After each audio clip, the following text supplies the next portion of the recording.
While Marcus is busy editing, I have organized some tips and tricks, so let's get started.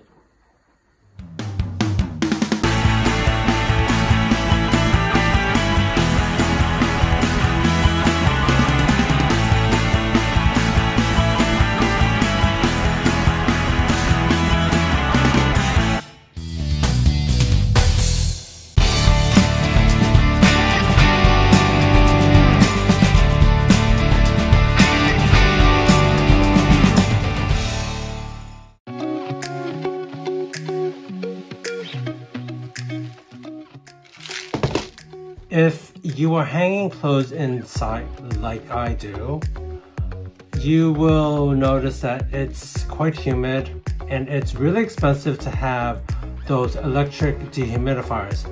I have one of them sitting in the corner collecting dust because of the energy crisis and the cost of living crisis.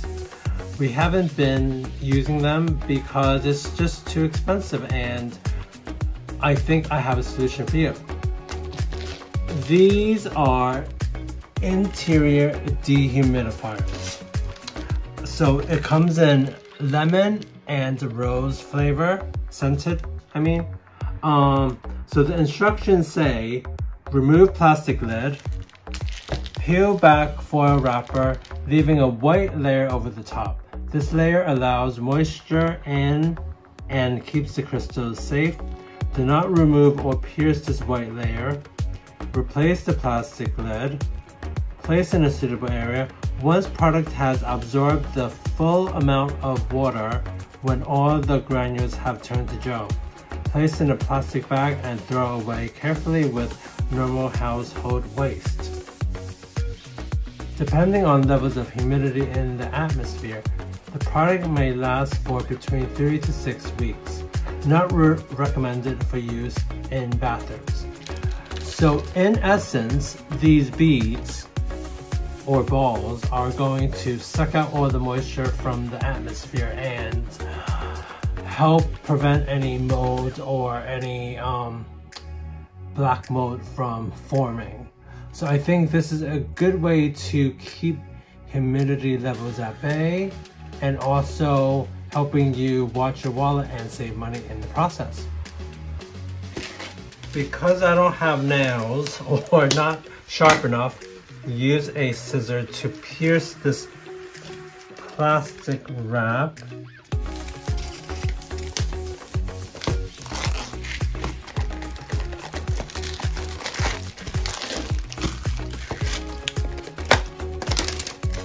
So I am going to just remove this foil.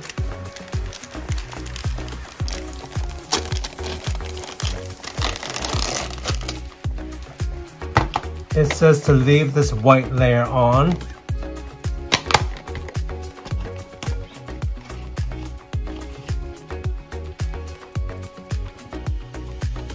So this is what we are left with, and hopefully this will last more than 6 weeks maybe? Thanks for watching today's show. If you like what you see, please subscribe.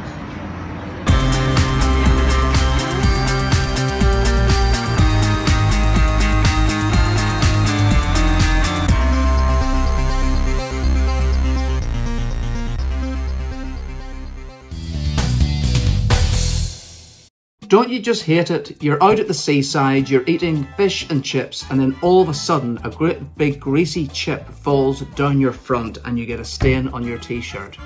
How do you get that out? Well, this actually did happen one time, and Paul's sister-in-law, Linda, so thanks very much for this top tip and trick, Linda, came up with the perfect solution.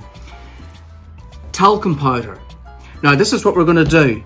We've got an item of clothing that Paul doesn't want anymore, and we're going to use it as an example of how to get this oily stain out. So I've got here a little bit of vegetable oil, so I'm just going to put a tiny bit smeared onto the item of clothing. There it is. So that's the sort of stain that you might get when you're out having fish and chips. Now the thing is to get the talc on almost immediately. Open it first of all.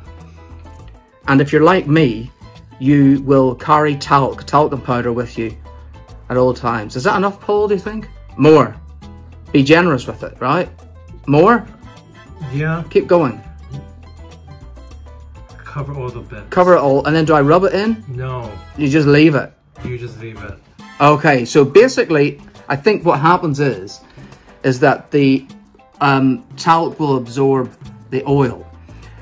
But that isn't the end of it, of course. You then put it into the laundry, and it's safe to put in with other items of clothing that's not going to spread oil all over the place. So we are going to have to put it into the laundry now, and just to prove to you that it works. Well, I don't see any stains.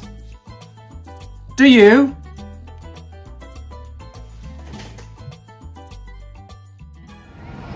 Thank you for watching our show today. Please continue to like, comment, and subscribe.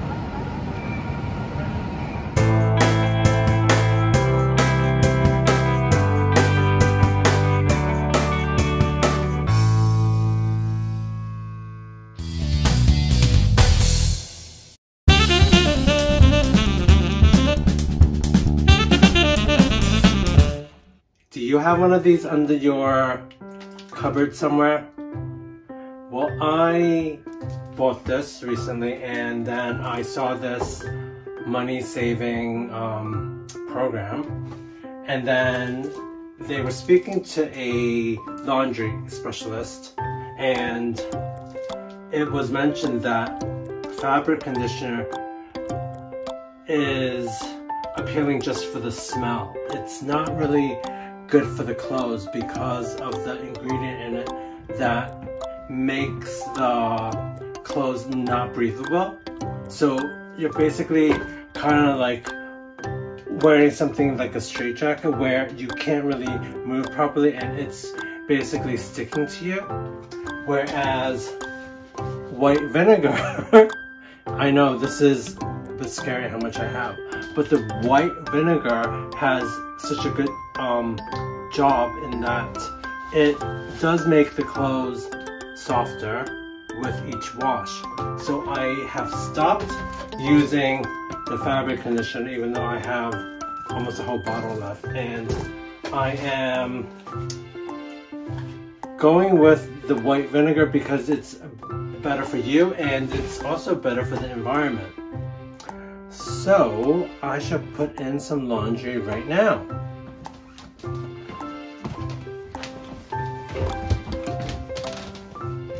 You put your detergent in as normal. So I want at least 35 mLs. A bit more, I think.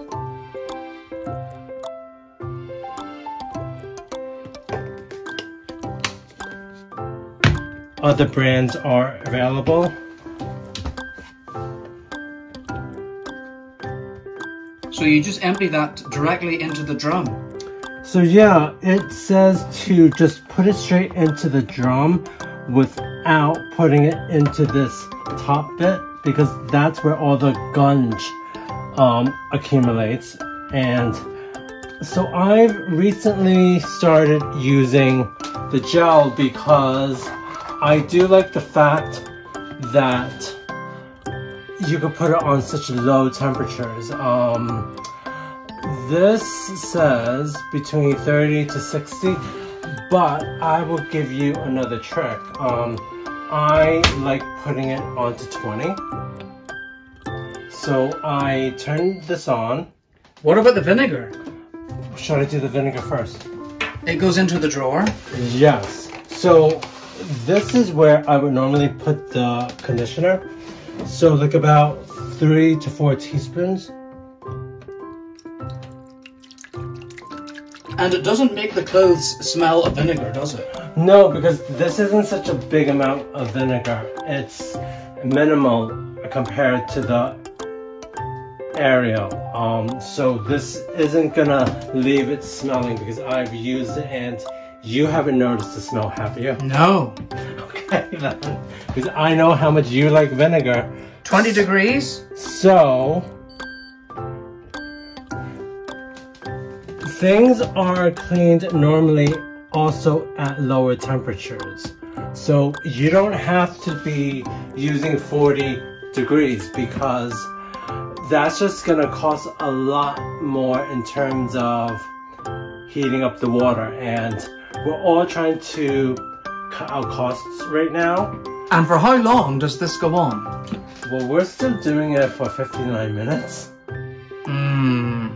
Well, maybe we should cut back on that too. But for today, let's just do 20. And so we have the detergent in, we have the vinegar in, and let's hit go.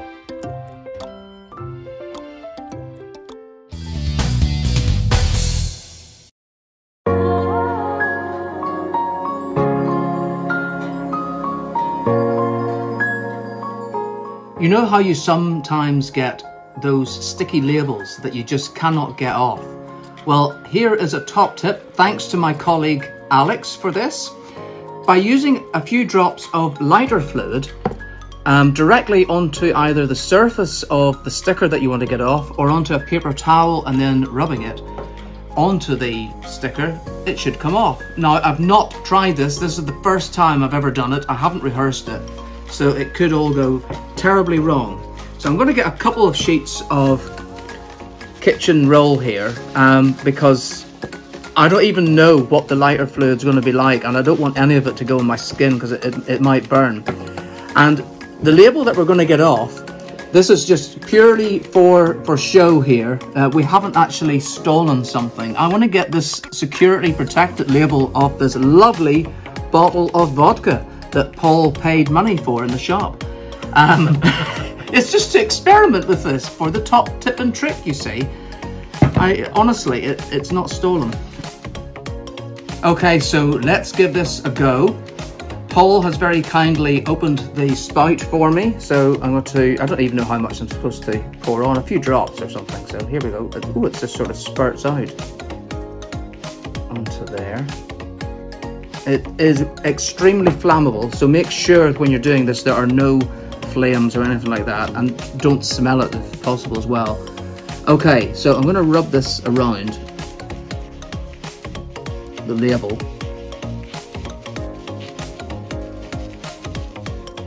Oh, I can smell it now. It's very strong.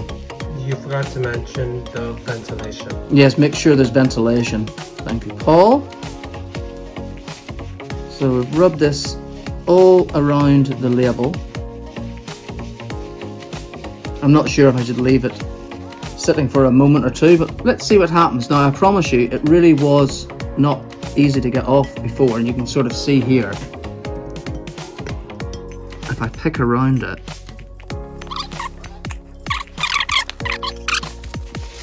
and the other thing is, if you've got, I think I said, if you've got like residue of a sticker as well, which this is actually, I think this is leaving.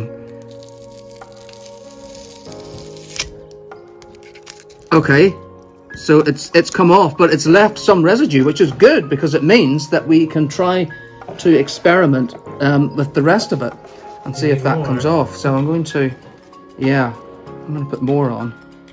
I probably used far too much. And rub it over the label.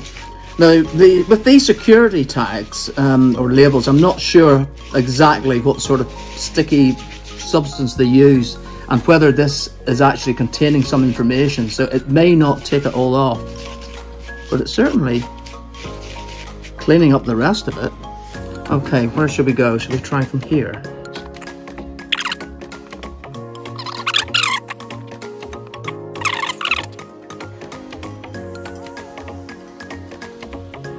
There we go, it's all gone. Apart from the fact it's all stuck to my fingers now. Oh no! Okay, right. Oh, there's a bit left in the middle.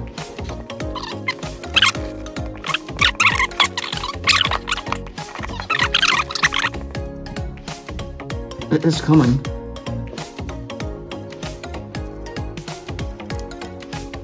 There it goes. This must be so super sticky, I can't get it off with fingers. Wow. Gone. Was it ever there? Look. Absolutely spotless. So there you go. I think the only thing that you need that I don't have is a set of proper nails to go with it. So maybe if you don't have nails either, get someone with nice big long sharp nails. Pussycat?